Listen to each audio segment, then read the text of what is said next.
Hello and welcome back to the 8 Cube Circus. We are here for our 19th episode, and it is the usual crew here today.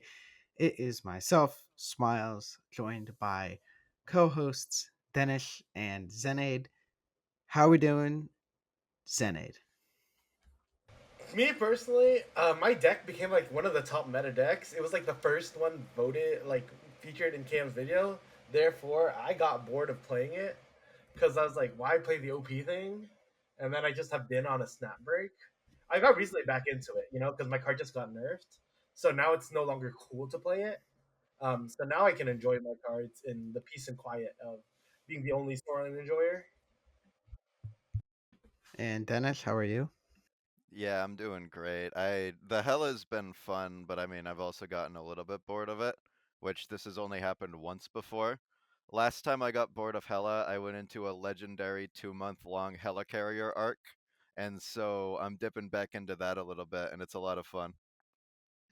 Sounds good. I am currently prepping my Golden Gauntlets world list. I have been playing quite a bit of ladder and I've been doing extremely well. But in general, I think I found the style of deck that I like, and you will hear more about that probably next week. So, today's episode, we're going to be covering cards that people play wrong. So, whether that be someone's misusing the card, someone's not building around the card correctly, or someone just, it's a complicated card to use correctly, we're going to be covering some of our favorite cards that we think people are using wrong. But before we begin, make sure to join the Discord of the 8 Cube Circus. We have live coaching sessions that are going to happen there, and stream and YouTube alerts for all three of our channels. It is the top link in the description. Are we ready to get into these cards? Hell yeah. Yes, sir. All right. So the first card I'm going to be talking about is the Ancient One. So Ancient One, again, 3/5 on reveal adds a Tal Mandala is a 2-cost spell that copies the ongoing effect of one of your cards to the other cards in the lane. So I think that this card is misused because every time I see people play the Ancient One, they're running like 5 different ongoing cards in a deck. This card does not say run as many ongoing cards as you can. This card says run few but extremely powerful ongoing cards. Whether it be like an Iron Man and you're trying to duplicate stuff onto your Iron Man, or like a Sarah and you're trying to duplicate stuff onto the Sarah. Whether it be something like a Victoria Hand and a Speed, just take a few powerful effects. Another thing I like to do when I'm building Ancient One decks is I like one effect to go wide and one to go tall.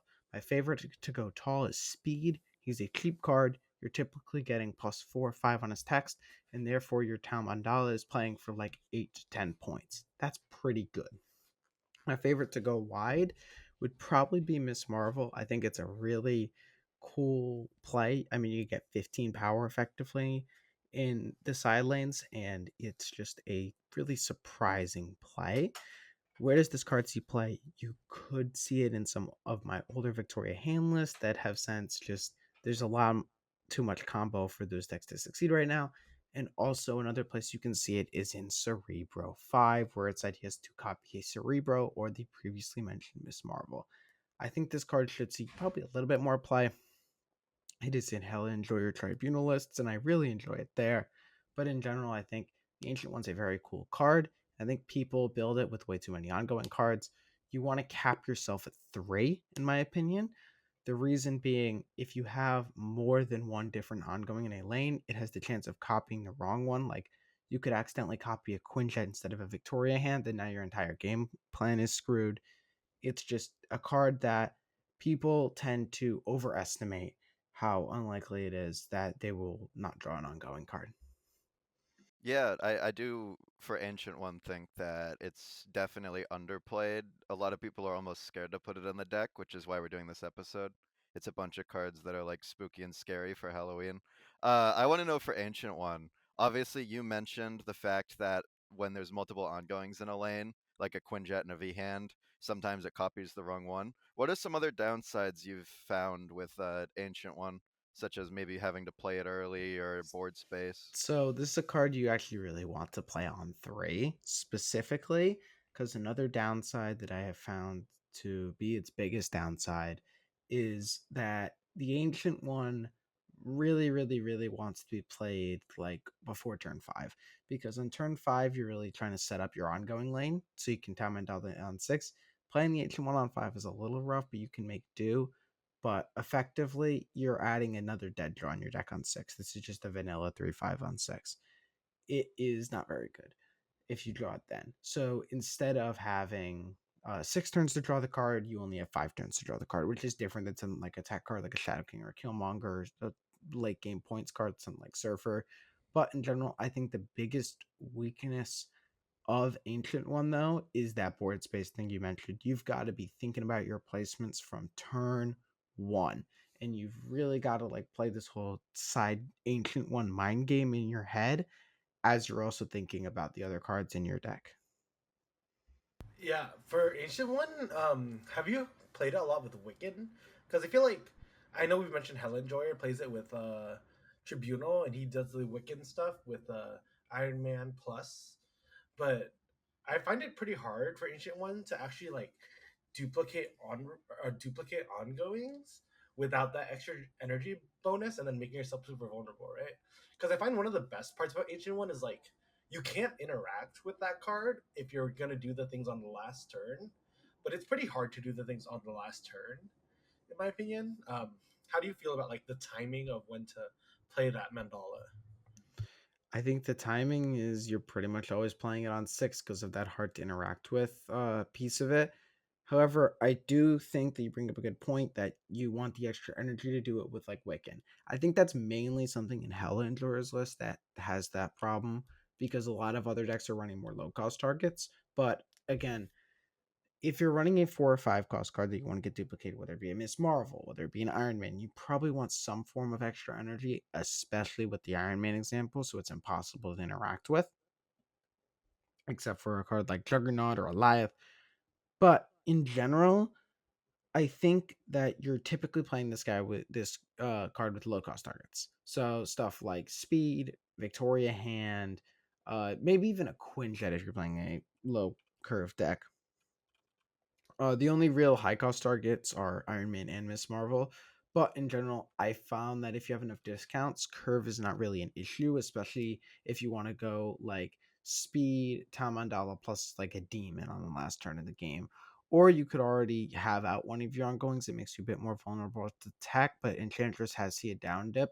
This card is also extremely powerful against the Cosmic Ghost Rider. Cosmic Ghost Rider is one of the most popular attack cards in the game, and although it's seeing a downtick in play, Ancient One is probably the best way to dodge this guy if you're playing an ongoing deck in the game other than the obvious Cosmo. Yeah, I know that the deck with Ancient One and V Hand hasn't had like as high highs in this like combo S meta, but how are you feeling like if V Hand's like that best? The best way to get those cheap cards out, and playing Ancient One. What do you think would like make it work? Because like a lot of the effects, right, are either just playing the mandala onto the speed lane, guaranteeing a winning lane on there, or kind of stacking the mandala lane with just B hand, right, and making sure you have enough generated cards to just win everywhere else. You think that's kind of like the core gameplay of Ancient One? I think the core gameplay of Ancient One is to have two scenarios. You need to have a wide and a tall scenario. And you want to be able to have the flexibility at picking which one you're going to choose by turn 5 instead of an early turn. The decks that I think it could succeed in now is Superior Spider-Man is releasing very soon. Is releasing in like 2 days from the point we're recording this.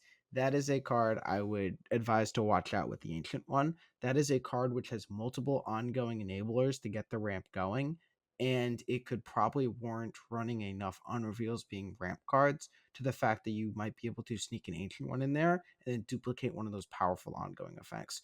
Although it's running multiple ongoing cards, I think that with proper game plan and game planning, you should be able to turn your like vanilla 3/4 Superior Spider-Man on 6 and the Ancient One into a viable ongoing lane target for something like a Miss Marvel, Speed, Mr. Fantastic, something like that. I am excited about deck building because I think the Ancient One could come back. But in general, I think this card has a lot of exploring left to do, and if it wasn't for Golden Gauntlet Worlds coming up, I'd definitely be the one exploring it. And that about wraps up our segment on the Ancient One. Next up, it's going to be Denish's turn to talk about Supergiant, who is a 4-6 and not a 4-7 at the time of recording. Yeah, I think Supergiant is a very another one of these really scary cards that people don't know how to play around. One way that you can observe that is if anyone's ever played Supergiant before, when you're playing against an opponent who isn't in, I don't know, top 500, give or take. Sometimes you'll just play Supergiant and then you'll look at the board on turn 6 and they'll be like carnaging their null. They'll just be blowing up their stuff, doing things out of order. It's a very complicated game mechanic. I think that it's cool because it functions not only as a hidden information piece where it's, oh, you can't tell what I'm doing, but also it's almost a tech card against things that want to do things on turn 5, because obviously it forces you to reverse your turn order. Meaning, what that means is your cards that reveal on 6 are now going to reveal on 5. Sorry. Your cards that are supposed to reveal on 5 are now going to reveal after the cards on 6, which obviously that seems pretty basic, but it interrupts a lot of things. Like, if you don't have a Shang-Chi or a Juggernaut or any of those normal tech cards, it can be really hard to deal with things like Panther Zola or negative Jane Foster. Whereas this can hide the 5, obviously the 5 costs that are very important to be played on 5. Regarding deck building, I think Supergiant, obviously you want the tech pieces, but another thing to consider would be like ramp options, because a lot of the time playing a 5 drop on 5 is good, but what could be better is having more flexibility. And so if you're not teching so far into the 5 drops, but more so into, like, I don't know, the Juggernauts, the Negasonics, the 4s, even with just like a Surge, obviously Supergiant is anti-synergistic with Surge because you don't get the Surge proc if you hide the card, but also you are allowing yourself to put more cards on the board under the Supergiant, which obviously forces the opponent to guess. Another thing that I'll note about Supergiant, which is also a very niche gameplay mechanic, if you look very, very closely, you can actually see the order that the opponent and yourself play the cards under the Supergiant, meaning they will hit the board with a slight delay. So if I play Blade Ghost Rider and the opponent is paying way too much attention to the board, they can actually see the blade hit the board before the Ghost Rider, and they'll know which lane has the Ghost Rider in it, so they'll know where to Cosmo. Obviously, in that situation, you can Cosmo either lane, but sometimes the Gambit like already discarded a card, and so Ghost Rider would pull something anyways. Yeah, I think the best places, obviously, yeah, the ramp decks for Supergiant, as well as uh like tech decks where you're able to react to what your opponent's doing a couple turns later. Xenaid, do you want to say anything? Yeah, I think it's really interesting because I know last week we talked about like when we did the deck building episode, we talked about like whether we should play Luna with Sugi or not, and I think like a lot of people misplay kind of at lower levels when they're not as used to Supergiant. I think most like high infinite players have like Supergiant in their arsenal now. Ever since she became a 4-7, she's become a lot more meta, and a lot more players have learned the interactions. But I think if we start introducing Luna Snow into that equation, it starts messing with people, I think, really hard. Because now you're not going from having like your turn 5 as your turn 6. Like you're flipping 6 and 5 energy spend. Now you're flipping like 7 and 6, right? And that's like pretty hard to manage because I think like when you're playing one card under Sugi, people kind of know what that one card is, or they kind of know how to play around it. People don't expect you to be playing your 3 drop or your 4 drop under it. And as soon as you introduce extra energy into the equation, you can start putting like an extra card to protect from Negasonic. You can start like bluffing. I remember Gamer did that thing where he put freaking Wasp She-Hulk in his Sugi list, and I think like the cube equity on doing stuff like that, especially on ladder, is probably really insane. And I think Mm-hmm. even in a tournament setting, if you're doing Luna into Sugi nowadays, I think like people cannot go over all the possible lines fast enough without having the prior experience.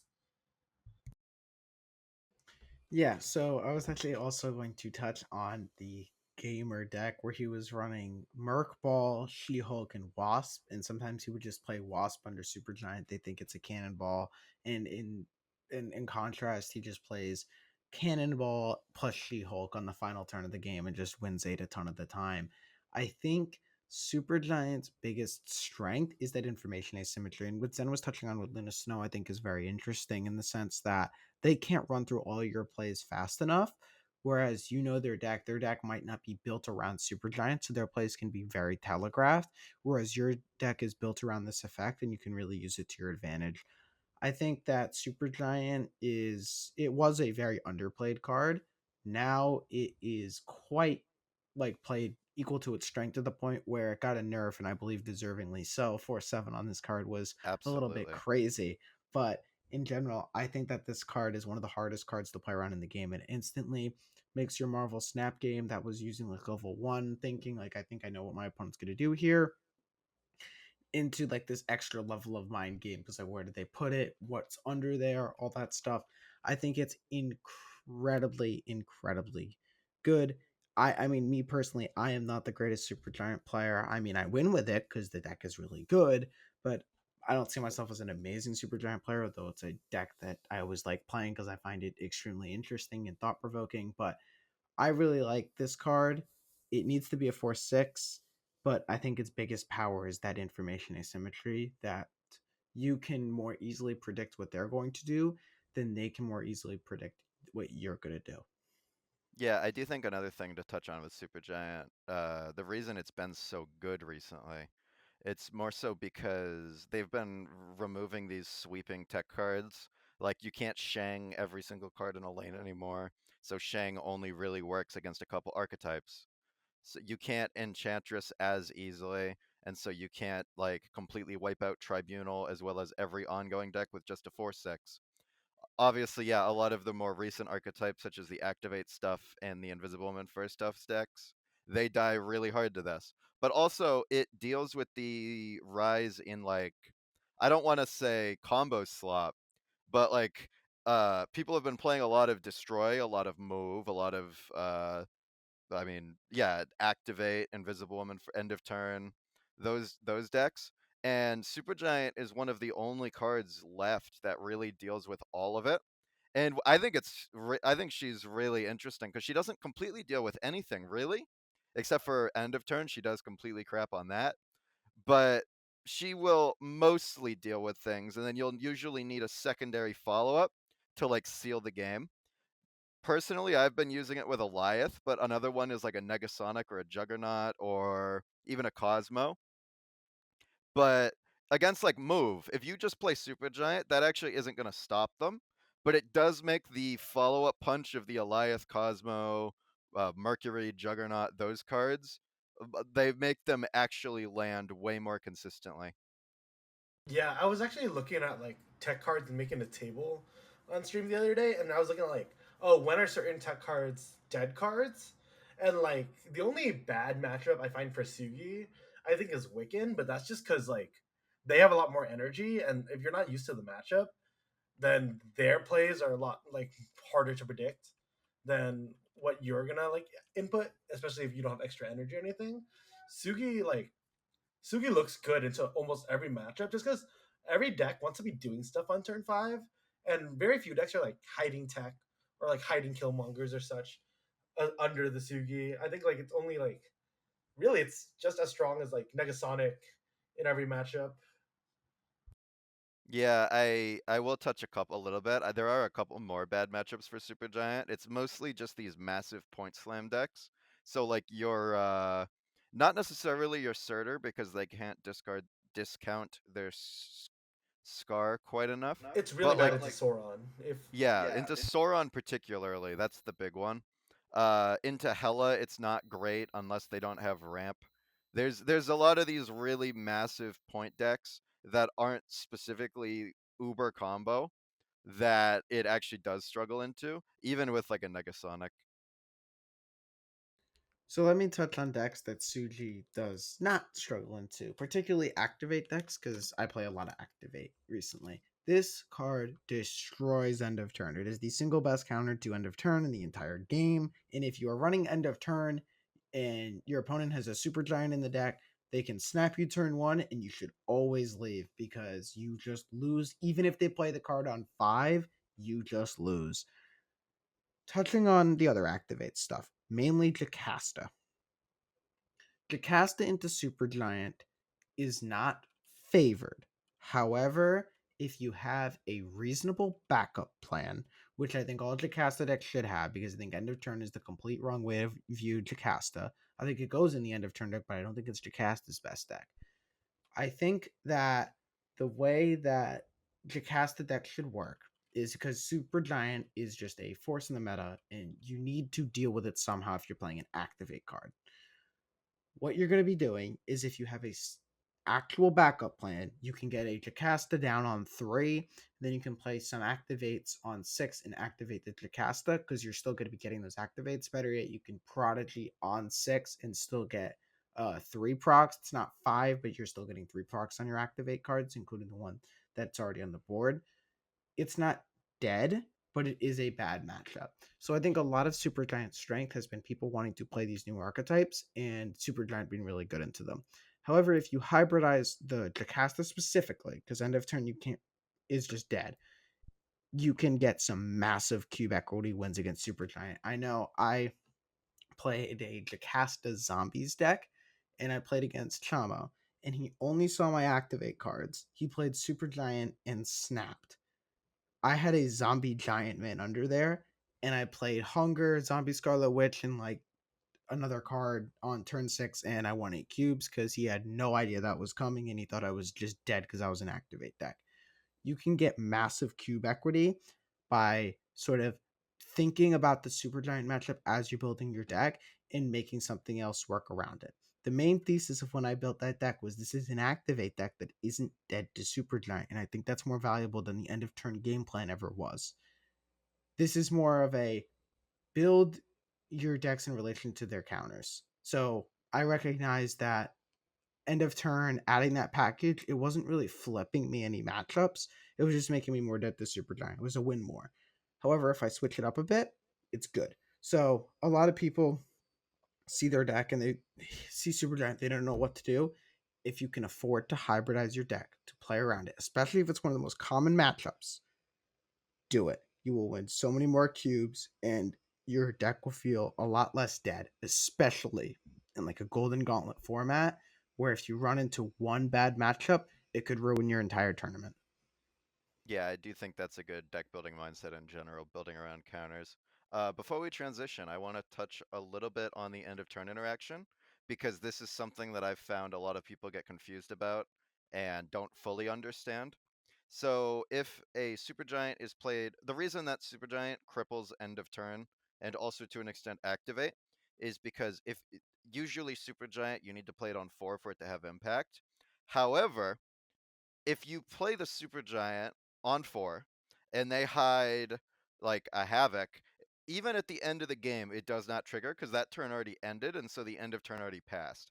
What that means is if you play Supergiant on 5, which is usually a turn late to the point where it doesn't do anything, then Supergiant will still hide the opponent's Havoc Thana on the last turn, and so the Thana won't proc and the Havoc won't proc, and so you forced your opponent to play a 2-0 and a 2-1. They will not trigger at all. And so even if they have a Thana on the board that they played on turn 2, and you play the Supergiant on turn 5 and they activate their Invisible Woman first steps plus whatever they're using to copy it on 6 and play 2 cards, the Thana will not see the 2 cards because the Thana won't see the 2 cards because the 2 cards did not flip when it is a little strange because actually I will ask you guys after because with under Invisible Woman, if you play 1 card under Invisible Woman and then 1 card not under Invisible Woman, does that proc Thana? No, it does not. No, it doesn't. Okay, it's Okay. the same principle for Supergiant then. Yeah, I think the last interaction is I know Smlz was playing um the Jocasta deck. Even if you play Sugi on 5 against the Jocasta deck, sometimes Jocasta is like don't draw well and such. And they need to like play their activate. For example, like if they're just playing Omega Sentinel on 6, you can trigger the Jocasta Prodigy because it takes a while to set that up. You can trigger the Jocasta Prodigy to activate the Omega Sentinels when you play it on 6. If you play Sugi on 5 as well, you can deny that like extra turn they get to set up. So really, Sugi's just good on like any decks that need to like set up or like have base up cards that interact with your turn 6 plays as well. However, I just will touch on at the end of there. As a Jocasta player, you should play Super Giant on 4 if you're going to play against Jocasta, because on turn 5, a lot of the time they're just fully set up. And in general, the turn 5 is when the Prodigy comes down. And if you can stop that Prodigy, it's just game over for a lot of players that are sort of playing Jocasta, because a lot of them just don't really know how to play around their combo getting messed up.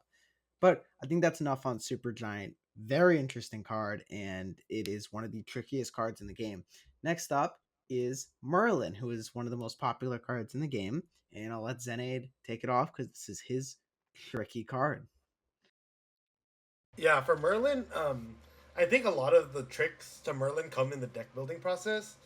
Like, technically, Merlin should be viable in a lot more decks than it is in the meta, but the reason you don't see it is because people don't really know how to build the Merlin core as much, right? Like, I mean, if you're copying and pasting decks off of Untapped, like, that's one way to build a Merlin deck. But I think, like, what you gotta notice with Merlin is you have to have these, like, low cost cards um, that are fodder, right? That's why he works so well with Clog. But also, like, a lot of Merlin decks like playing this card, Kate Bishop. And the times I've learned about it is you really want to play Kate on 2 into Merlin on 3 if you have both of them. This is like one of those 2 cost sequencing cards. If you'll notice, the more you play Merlin on 2 and Kate on 3, the more you'll end up breaking your draws. And even if you play the card that Merlin generates, you can still end up breaking a draw if you don't have a 1-drop or location messes your stats up. I think another part about Merlin is like the information asymmetry, which is why it's like really important to have a lot of good ones in any Merlin deck, because you don't always have to play out your spells. And I think the more spells you hold, the better it is as a Merlin player, because your opponent starts losing track. Especially because, Marvel Snap is this mobile game, toilet game. Most people aren't keeping track of all the possible Merlin spells. And the Merlin spells tend to generally be better when you can play more of them at once. Let's say on turn 5, you can double back to onto the future. That's usually pretty good. If you're holding 2 Omniscient Presences, um, it's really dangerous, because what you can start doing is you can start playing out your Omniscient Presences, and if your opponent isn't keeping track, like against Magic decks, my favorite thing to do is play Omniscient Presence on 5 into Omniscient Presence on 6, or whatever that card is called. But and like I play it out to make them more likely to stay in the game. And I think like denying your opponent that information is really important. Yeah, I think Merlin is neat. Obviously, I love location control cards. I think that they all are some of the strongest abilities in the game. I want to know specifically for Merlin Polymorph, how do you deal with Polymorph? Do you play around it, screwing you over late game? Do you like what are the best things to Polymorph when you're deck building? What do you usually try to include for Polymorph, things like that? Yeah, I think with polymorph, it's like people look at the cost breakpoint, but in reality, you want to look at the power breakpoint. The power breakpoint for polymorph, I think, is 2 power. Any card that's around 2 power, you should start looking at building Merlin in that deck. I think the most obvious one, I think, is obviously Red Guardian, the 3/2 that turns into a 4. But like even now that Sauron has been nerfed to a 1/2, like it makes Sauron a more viable target. You really want to look at costs as well, though. I think the 3 into 4 cost is probably the best cost. For your bang for your buck for polymorphing. There aren't too many cards at that range, but then also I think 2 into 3 is good. I think 1 into 2 is the one you have to be the most precarious about, because there is like auto lose situations that happen out of that. And there's also like interesting interactions when you build a destroy card, for how that interacts with when you play werewolf. So there's like a few interactions that you need to know. For example, if you polymorph into venom, your werewolf does not move. If you polymorph into toxin, your werewolf does not move. If you polymorph into carnage, your werewolf does not move. If you polymorph into deathlock, your werewolf will not move. All 4 of those interactions are pretty annoying to work with. And then yeah, I mean sometimes you gotta accept that Merlin can just lose you the game because a lot of times Merlin can also just win you the game. So, question here, as somebody who plays probably not as much Merlin as they should, what do you think about Merlin in different kinds of decks? Decks that aren't just looking for like generic value and polymorph, but decks that are looking for like one specific spell, like Ramp looking for once in future, or say like Cerebro 5 looking for just location change. Yeah, I mean, if you want to polymorph your Mr. Negative, I can see the vision there, but that's not going to be very good. I think it's honestly Merlin is in those decks that want the flexibility and wants the curve filling effect of Merlin. Like it's like, hey, I have these awkward cards, these awkward turns that I really want to fill in. Like like those decks where you need one drops, where essentially like Kitty would go into. In the past, well, Merlin just does that job probably a lot better. You could always like play your spell on an empty lane. Like there's certain cards that aren't explored with on Merlin. So like you can explore Merlin Bishop, I think is a very good. Obviously Merlin Werewolf is like the biggest one, but also like cards that I find really good with Merlin are like Surge, Kates. These cards that like generate value for later. Um, and then you can just like kind of fade them away. The other problem with Merlin though is I think Odd to the Future is very commonly used wrong. I don't think you ever want to Odd to the Future unless you have a very specific payout. You always want it just for turn 6. So whenever you draw an Odd to the Future spell, you want to play all of them before turn 6, but you need to line up your plays to make sure that you have enough energy to play them all before turn 6. It's just because you got to learn like, hey, is your hand good enough, or do you have to play for like your draws. Every Odds of the Future draw or cast makes your draws less consistent, and it's usually a draw you do not want to be recycling into the late game. Um, so I think these like interactions are really important in terms of sequencing. Yeah, I was gonna ask about one odds in the future or whatever it is actually. Yeah, that the fact that it recycles the card into the deck is something that people that don't play Merlin a lot actually usually miss. I will change my question because you answered it pretty well. Can you go into a little bit more detail on what actually causes the werewolf to move with a polymorph? Because I feel like sometimes I've seen it turn into like in a Tuma and then have it not move.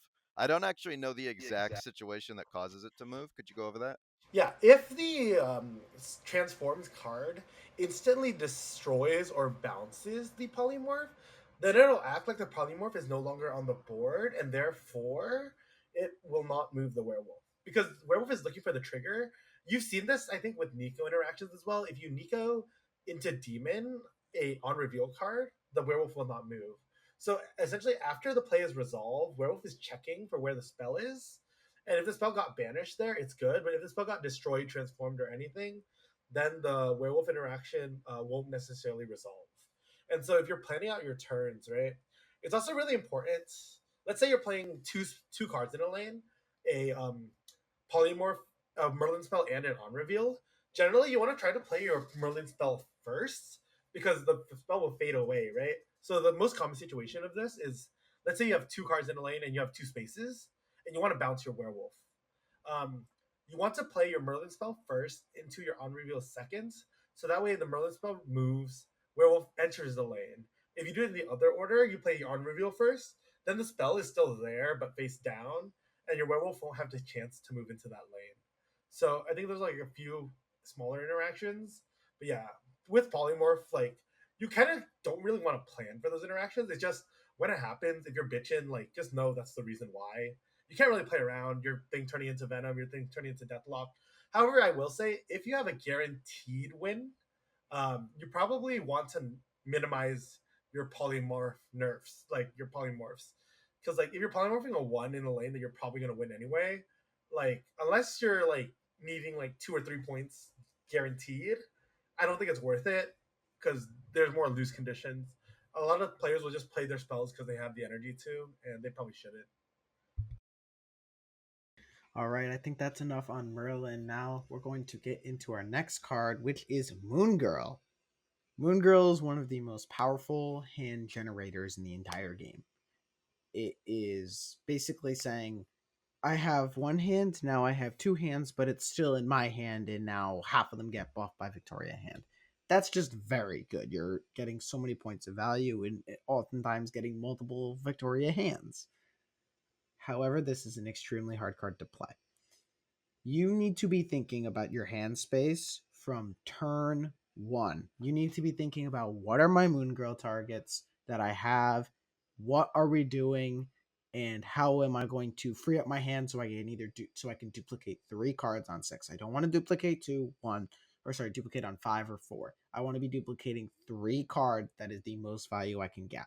There's a couple different ones. So I've played Moon Girl mainly in two different decks. Both of them V-Hand, because V-Hand is this card's best friend, although you can also do some stuff with She-Hulk with it.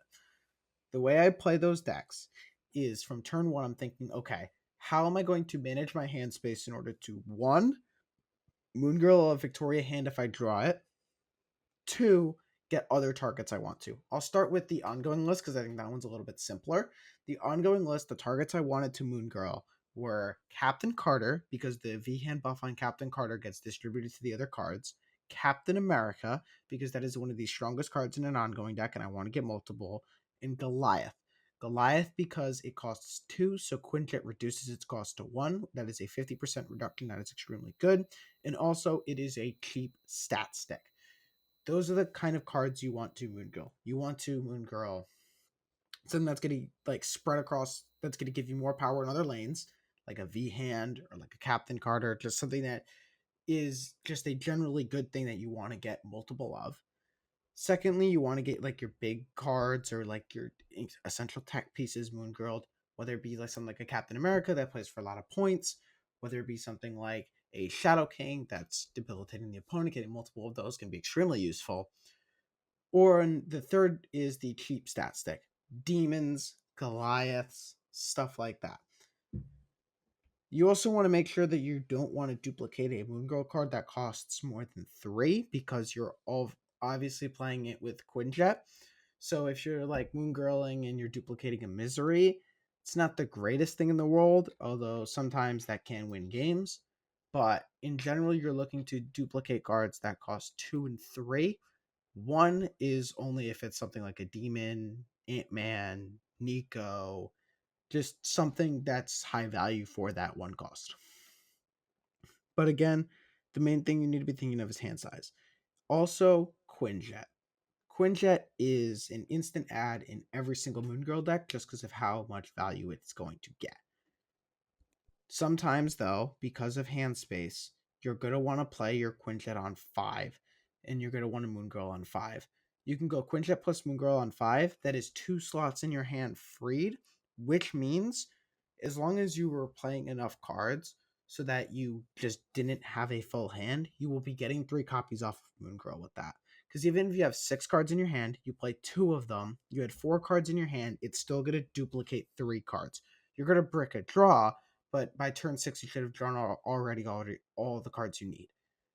I think that Moon Girl is a card that people often get wrong. It took me some time to learn it, but when I learned it, I started printing cubes. It is a very powerful card to learn. This meta, although might not be the best for it because of all the crazy combo stuff, I do think Moon Girl is a phenomenal card, and you should definitely learn how to play it. Main thing though, hand space management. Yeah, I haven't played Moon Girl in probably a year and a half. The deck that I played was a She-Not Hella build that used it to get multiple 410 Black Cats, multiple deaths that I could Lady Sif twice, multiple blades so I can blade multiple Infinauts, and then it had the alt lines built in. I've always found Moon Girl in specifically She-Not was a little bit slow, and so it required magic. I'm curious, Smlz, if you've messed around with the She-Not decks at all, and if recently with like a Hope Summers or another ramp option, have there been ways that She-Not has been able to get cards out easier after moongirling them on 4? Okay, so there's a few different stuff. She not Moon Girl. I have like no idea. I've never played with it. When it comes to She Hulk Moon Girl, that is just not Infinite. I have seen lists that were seeing some play a few months ago where they were using Hope Summers and Surge to just ramp out, hopefully get a discount, and then just play Black Swan activate, get like 6 1 drop, get like 5 1 drops on the field and 2 She-Hulks after buffing them with like a Gwenpool or something like that. Also, those decks often used Moon Girl on 5 if they were doing like a Gwenpool build, in the sense that they would go Hope, Gwen, Moon Girl, and then they would play just all their buffed ones and like a Hit Monkey. There's a few different stuff. I think the Sheenot stuff has largely become unplayable due to how clunky it is and the general point ceiling of the metagame. But I do think that those lists with like Hitmonkey and Black Swan, those are definitely still playable, although they do die really hard to Mobius. I was looking at. I was playing Moon Girl, but I was playing Warlock Moon Girl a lot when that card came out. I think also part of your question is just Magic Moon Girl just dies to Merlin, and Hmm. like not everyone's playing Merlin, but I was thinking more Smiths from a deck building approach, like especially if you're playing V hand and such. You want to balance having enough card gen in your non Moon Girl games, right? And also like you want to balance. So like, what cards generally early are you looking to play that make it not too awkward? Because I'll tell you what, you don't play. You don't play a freaking K Bishop. Yeah, definitely not. I think the main card that you want to be playing early that makes it not too awkward is Mirage. Just because one, you can get the card out of your hand for cheap because it's going to be a cheap card that you copy. Two, getting +2 on a card that your opponent's running in your deck is oftentimes a very good target to Moon Girl as well. So it's doing double duty in the sense that it is a both a hand gen in your non Moon Girl hands and an easily dumpable piece in your Moon Girl hands that is also a high value copy target with the Moon Girl. And funnily enough, in a Moon Girl V hand mirror, the funniest win condition is basically who has more demons. And a way you can get more demons is by miraging one of their demons to get a 1/8 in your hand that you can copy with Moon Girl. And while they're playing 1/6s, you're playing 1/8s. Yeah, another thing you mentioned that I've always had trouble with Moon Girl is dying to Mobius. Recently with the V-hand decks, how have you been dealing with surprise Mobius on 5? I have not seen like any Mobius. And in general, I think that Moon Girl with Mobius is interesting. If you know you're playing against it, you want to not copy threes either. You just want to be copying ones and twos so you can ideally go 4 1s and a 2 on the final turn of the game. Otherwise, you can go 2 2s and 2 1s. Both of those are very sufficient against Mobius and something you can definitely make work, especially since Moon Girl decks typically run a lower curve with no card costing more than 4. And oftentimes, Moon Girl can be the only card that costs 4 in the deck, and everything else costs 3 or less. When you say when you say don't copy threes, do you mean don't play Moon Girl or I mean, if you're going up against a Mobius player and you see the Mobius like on 5, there's only so much you can do. But if you're suspecting a Mobius or you've seen the Mobius, you want to be copying those 2 and 1 cost cards if you can. So you're going to try to dump the threes that you have. Like some like an earlier example, I mentioned Captain America in an ongoing deck with Moon Girl. When you're facing against Mobius, you no longer want to be copying the Captain America. You only want to be copying like Goliath and like Ant Man and like Invisible Woman and those cards that cost 2, just because it's much easier to unload like 2 2 1 1 from your hand than it is to unload like 3 2 1. I feel like at that point you don't really have a choice though with what you're copying.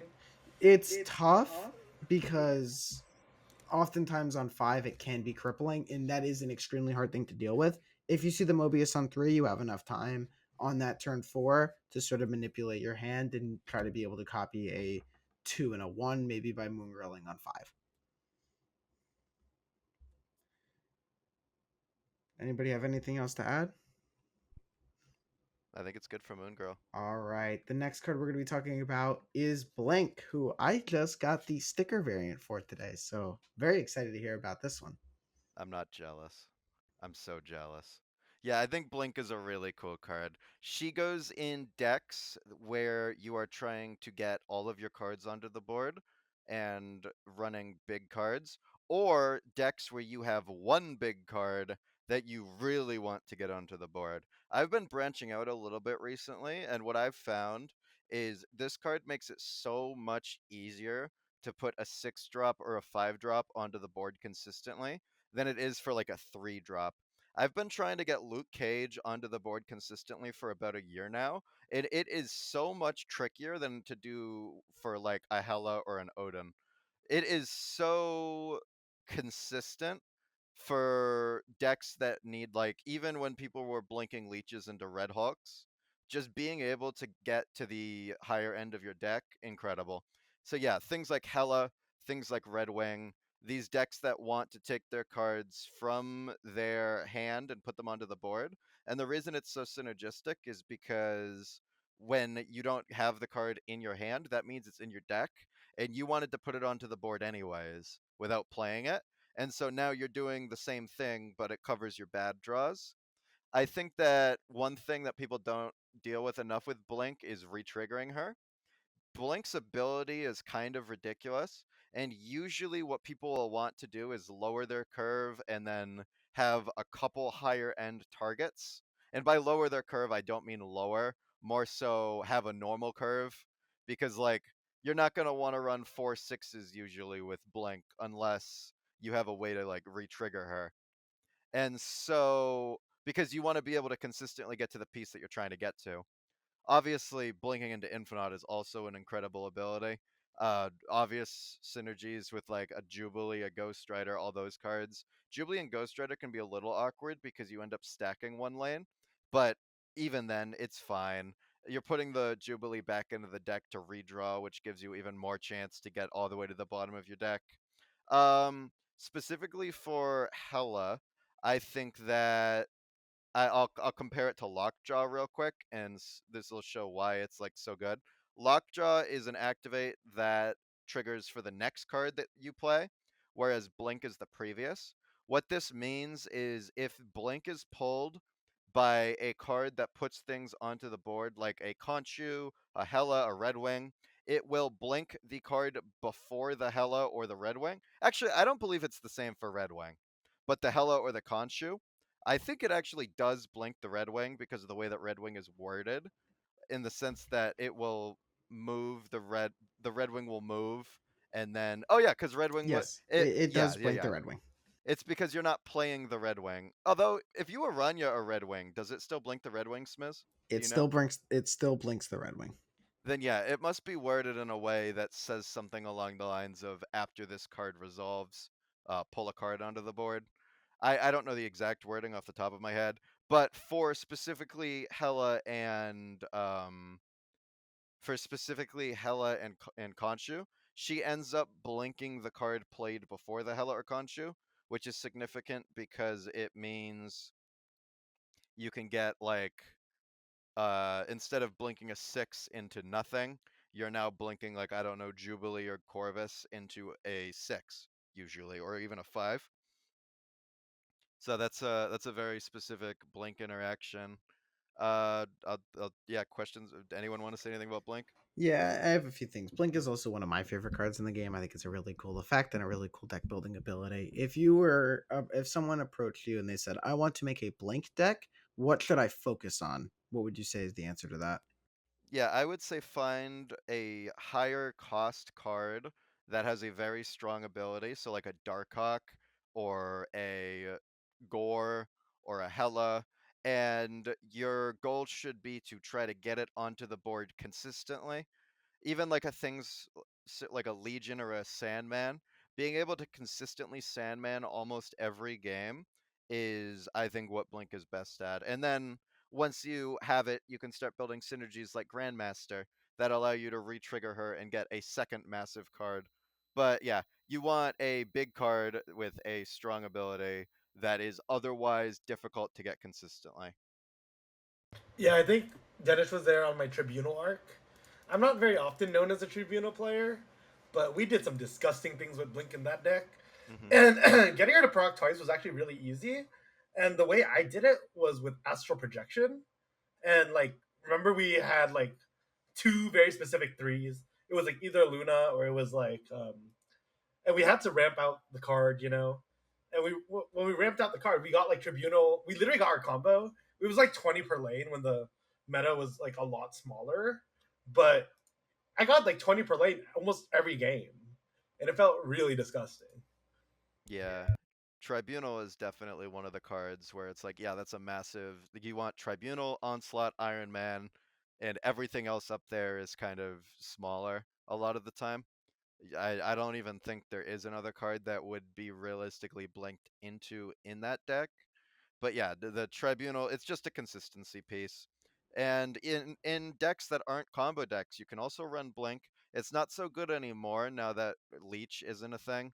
The last time it was good was the Leech stuff. But you could still do it. Let's say you want to play like, for example, let's say is there like a 4-3? Let's do Shang-Chi. If you want to tempo your Shang-Chi and then blink your Shang-Chi, that's strong not only because you're turning the 4-3 with a strong, powerful ability into a 5 or 6 cost card, but also you have the potential to redraw into the Shang, which the opponent will never play around. People forget that the card goes back into the deck and they do not play around it. Even for things that aren't forecasts, like a Gambit or even like a big Mr. Sinister.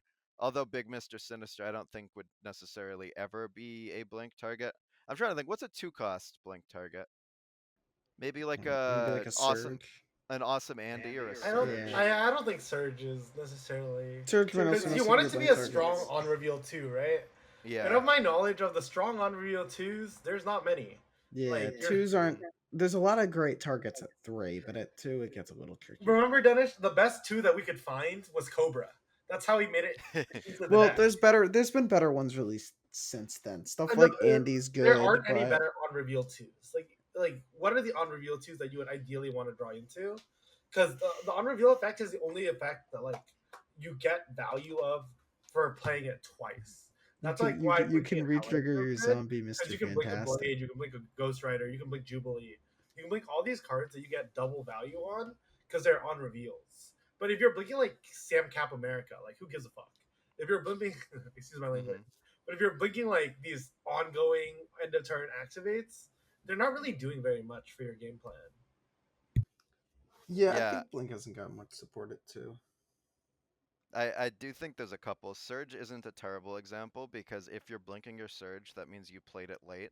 And I mean, turning your bad late draw into a good late draw is, I mean, that's fine. Surge's ability is good enough that like you're still getting a Surge proc and blinking it.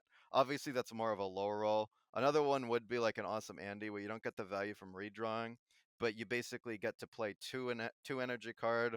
You're playing it as a 2/4 and then it also enables your blink.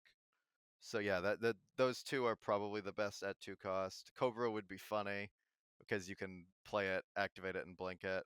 Zombie Mr. Fantastic could, but I don't think so. That card is probably not.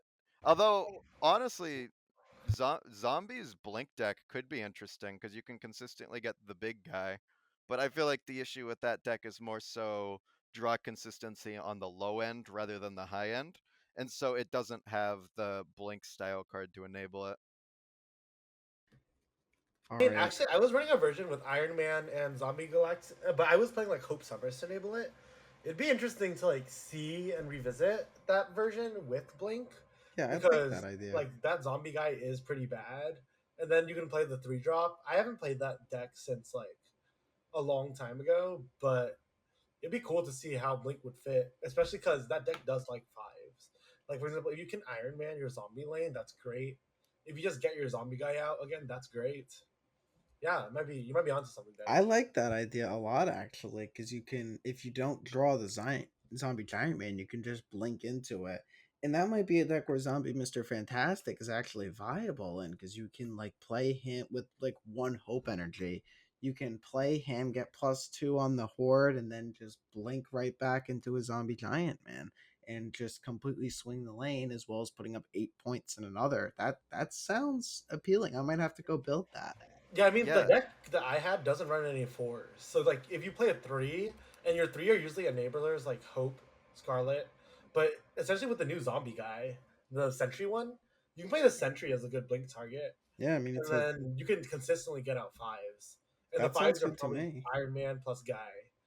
Yeah, another thing is you are blinking into Zombie Man. That deck also naturally runs Grandmaster and Prodigy, and both of those are ways to retrigger blink. So you can even stack the top curve a little bit.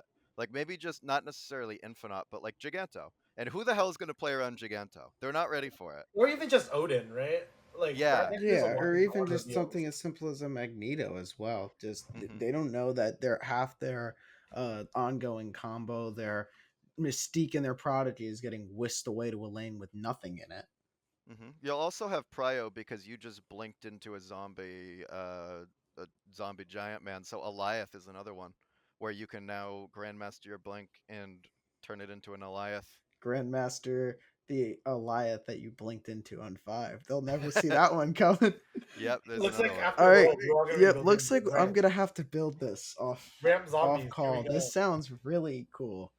Yep. Anything else we want to add on with Blink?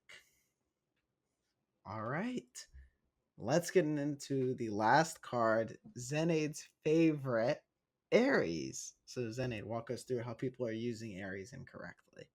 Well, to be fair, I think people are using Ares incorrectly because they're not using Ares. Like they're just playing the card and just assuming like, hey, I get a 412 because of the deck they're in. But there aren't that many Ares decks right now, and I think in deck building Ares, you really just want like 4 small cards at maximum, and you really want to be pushing that 20 power limit because a lot of decks are consistently like when you flip the Ares, the top 3 cards, they can add to like 16, 17, 18.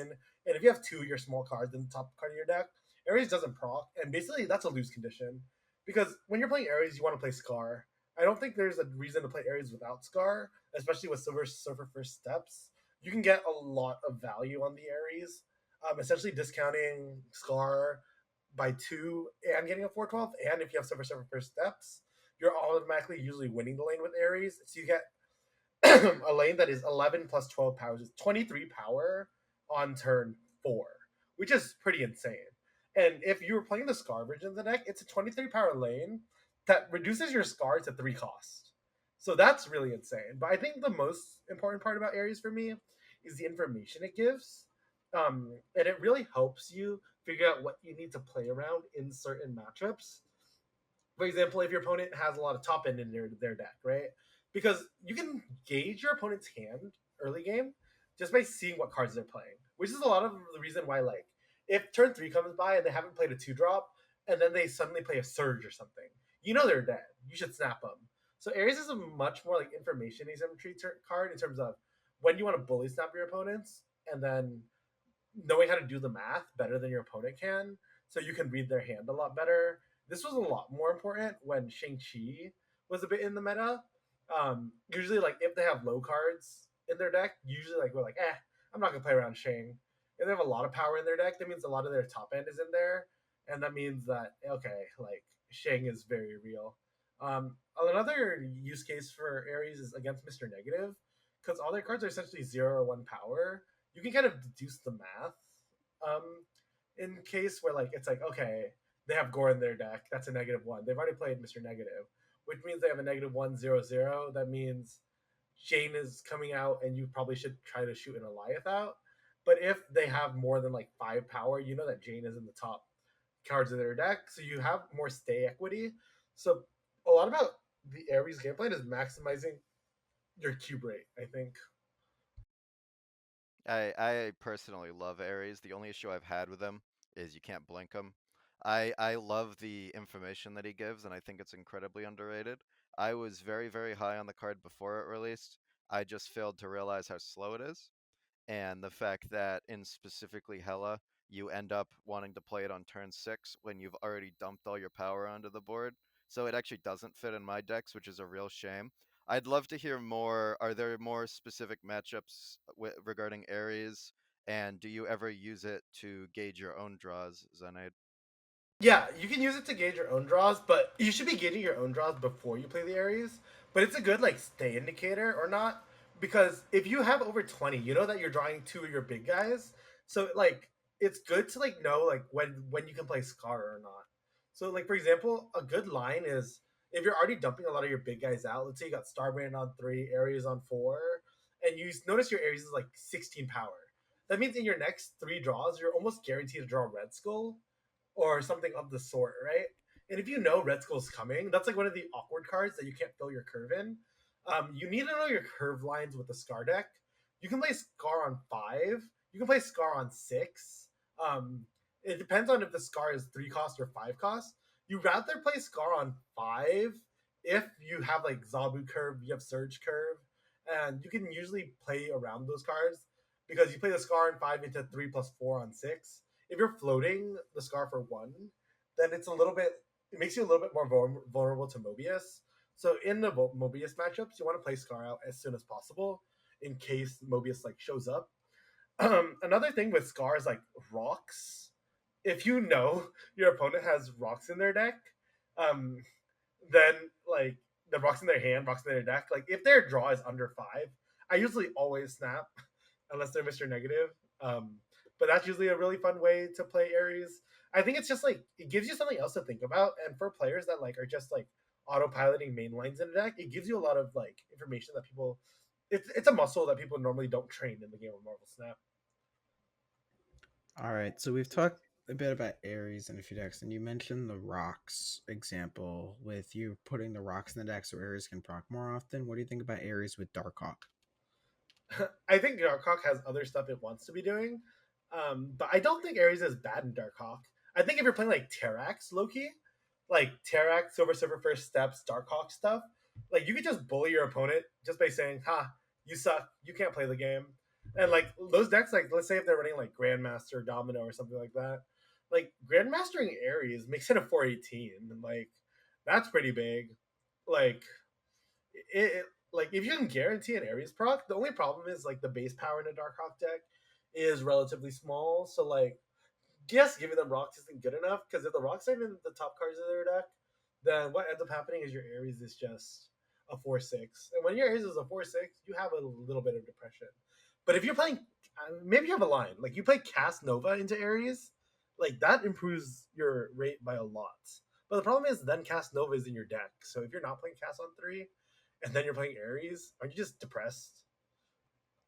Yeah, it does feel like Darkhawk specifically has a lot of these 4 power, 0 power, 2 power, 3 power cards. That Uh, might be a little tricky. Another really interesting use I saw for Ares though was in mill specifically, because when you mill your opponent, they have no power in their deck. So like a line I saw was like Ares Demon on 6 after milling, and it's just like you're guaranteed to have a 4/12. I do think Mill is one of the best home for Ares. I talked to 2 people that play a lot of Mill, and it seems like he just makes his way into every single deck. It is a really cool home. It's one of the only actual Mill payoffs, I believe. Yeah, because mill like you need to do something once their deck is gone. And Hmm. like Yondu doesn't really destroy anymore, it banishes, so death isn't as reliable of a payoff. But honestly, Ares Demon is a very strong last turn play.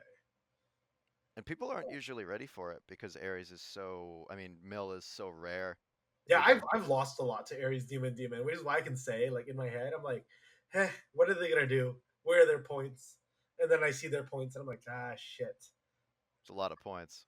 Yeah, I mean it's Yeah, 24 points on turn 6. Ares 412. Not a lot of other cards can match that. Anybody got anything else to add on it? All right. That's going to be about it for us. But before we go, it's time for the location of the week, which is the Space Throne. So, this is an interesting location because it is a lockdown location without also being a lockdown location. You can still play on it, it's just restricting how much you can play.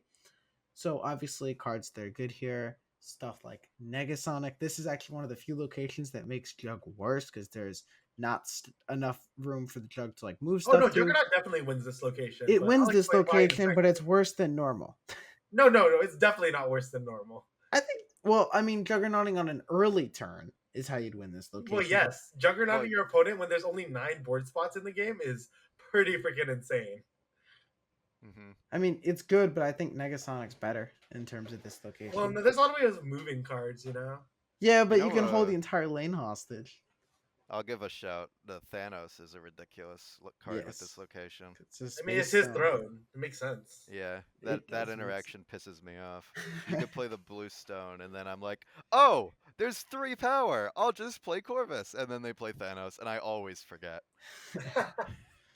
I But I like a Kate Bishop interaction with this location because you just Hmm. mind control your opponent. I think if you play Kate and then snap this location, it's always correct. Or you just pre-snap your Kate because your opponent will be mind controlled is doing some giga bad stuff. yeah, Yes, Space Throne is definitely a location that causes a lot of correct early snapping. I think every single location card in the game except like even Nocturne actually, literally all of them are incredible with Space Throne. Because like if you have a Quake, you can snap instantly even if you didn't draw it. Because like what's the worst that could happen? Legion on Space Throne is incredible. I imagine Merlin is pretty good. I'll defer to Xenaid for that one. Merlin's good if you have the werewolf because you can always make the werewolf end up in Space Throne. Um, it really like depends because you can't sneak a Space Throne win with Merlin just because you have to open it up on turn 5. Um, so it's not as good as you would like to think because your opponents don't have a card in it early, right? And if you have a card in it, you can't necessarily flip the location because there's only one spot. So Merlin's not as good as you would think, but it is like if you have Juggernaut, like Merlin doesn't interact with this location very well, in my opinion. Actually, the same thing I think with like Scarlet Witch, right? Scarlet Witch wouldn't interact with this location very well. That's a yeah. good point. It's Scarlet not the Witch, it's yeah. not the greatest for like those single use location changers, but in terms of like offbeat location changers like Legion, it's really good. Quake, yes. Quake, yeah, Yeah, when you can change the location without like putting a card in the location, that's generally where the value comes from. Hmm. definitely. I will give another shout for Legion real quick. With Legion specifically, usually you're playing it in a ramp deck, so you want to try to get it on turn 4. And the best way to do that would be to play as many cards as you can in one lane to the side of it. And then obviously you want a Legion in it. Even on turn 5, it's usually fine. Sometimes that can make it a little obvious, but what's nice about ramp decks is usually they're running Blink. And so you want to try to contest the lane that they are early contesting as well, so that you can end up playing the Blink for 8 power in hopefully their weak lane and then blinking the Legion into something bigger than Legion that they're not ready for. And then I've found you get consistent 8 cubers just from that. Because people love snapping when you Legion on Space Throne Yeah, they can are think they're like, oh, losing. I'm gonna beat the Legion lane, Yep, Yeah. they're not gonna beat the Legion lane unless All they have Stardust right. or Cannonball. or Yeah. Cannonball. All right. Any last comments before we go? I want to touch a little bit more on Space Throne, actually. All I right. want to know Zen specifically for things like an Iron Patriot or a other early prio cards similar to that. How do you handle Space Throne flipping on the second turn? Do you Uh, find that it's better to play in the clouds or in not the clouds? I think when Space Throne is like such a dangerous location, I think it's better to play in the clouds because I think there's more restrictive locations in the game than there are not. Um, but if there's like, it's like not necessarily a Space Throne issue. It's more like a if you're favored in winning the game, I like playing in the safe locations. If you're like unfavored, you're playing like not the top meta decks. I like playing in the clouds because the clouds gives you some sort of edge in like matchups where you're not going to be winning anyway. And I think most people don't take that edge, so you should take it for yourself. I think like Prio, like Smith was really talking about Negasonic in this one, and I'm just like, sometimes people just have their big card on 5, and if you're Negasonic in this location and they play their big card on 5, it's like a mind game at that point, right? I think in very simple games, people are like saving this location for 6, but I think that's the wrong way to play this location. All right. That about wraps it up for episode number 19. You can find Denish at twitch.tv/ Denish_hell. You can find me at youtube.com/ at SnapAcademyYT. You can find Xenaid at twitch.tv/ ZenaidTFT. Discord link to join up is in the top link in the description. I will be doing a webinar later this week on how I built my Golden Gauntlet World Championships deck. When it is all locked in, set in stone, and submitted, I will be hosting a live webinar talking about my deck building process through all that. And we will see you next time for a preview episode.